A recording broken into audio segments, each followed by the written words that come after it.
Apu Biswas bridal shoot করতে গিয়ে অন্যের খাবার, জগ, মগ, বালতি সব কিছুই নিজের সাথে করে নিয়ে আসেন এবং সেগুলো নিজের রেস্টুরেন্টে নিজের নামে চালিয়ে দেন বলে অভিযোগ তুলেছেন সম্প্রতি এক উদ্যোক্তা। তাছাড়া অন্যের প্রমোশন নয়, বরং নিজের প্রমোশন কিংবা নিজের লাইভ করা নিয়ে নাকি ব্যস্ত থাকেন অপু বিশ্বাস।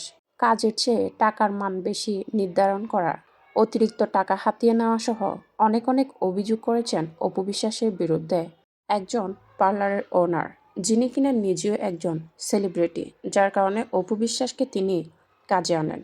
কিন্তু কাজের সময়ে অপু বিশ্বাসের নাক ছিটকানো, অতিরিক্ত পরিমাণে টাকা হাতিয়ে নেওয়া সহ কাজ ঠিকঠাক মতো না করা এবং সেখানে অপু বিশ্বাস কিংবা তার সহযোগীদেরকে যে খাবার দেওয়া হয়, সাথে যে মগ, জগ, প্লেট দেওয়া হয়, সেগুলোও নাকি সাথে করে নিয়ে আসেন অপু বিশ্বাস।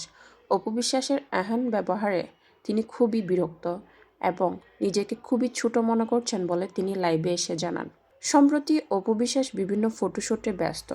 সিনেমা হাতে না থাকায় বিভিন্ন ফটোশ্যুট, ব্র্যান্ড প্রমোটার নিয়েই ব্যস্ত অপু বিশ্বাস। কিন্তু অপু বিশ্বাসের এমন কর্মকাণ্ড শুনে তার ভক্তদের পাশাপাশি হেটার্সরা করছেন হাসাহাসি। একজন স্বনামধন্য নায়িকা হওয়া সত্ত্বেও তার এমন স্বভাব, এমন সব কর্মকাণ্ডে তার ভক্তরা তো ছোট হচ্ছেন, সেই সাথে ছোট হচ্ছেন অপু বিশ্বাস নিজেই। ওই উদ্যোক্তা আরও বলেন, একটা সময় এই নায়িকা প্রচুর কাজ করলেও এখন তার হাতে কাজ না থাকায় তিনি এত স্যাঁচরামি বা এত ছোটলোকিভাবে নিজেকে উপস্থাপন করছেন, যেটা দেখে আমি নিজেই বিরক্ত হয়ে গেছি। সাথে অপু বিশ্বাসের দাদা গৌতম সাহাকে নিয়েও ওঠে নানা অভিযোগ। একজনের কথা বলে 4-5 জন নিয়ে একটি প্যাকেজ তৈরি করাই নাকি এই গৌতম সাহার প্রধান কাজ। তার মধ্যে অপু বিশ্বাসকে তিনি বেশি প্রায়োরিটি দেন, তার সাথে সাথে বাড়ি সাহকেই রাখতেই হয় এবং তাদেরকে এক্সট্রা করে টাকা দিতে হয় বলে অভিযোগ করেন তিনি।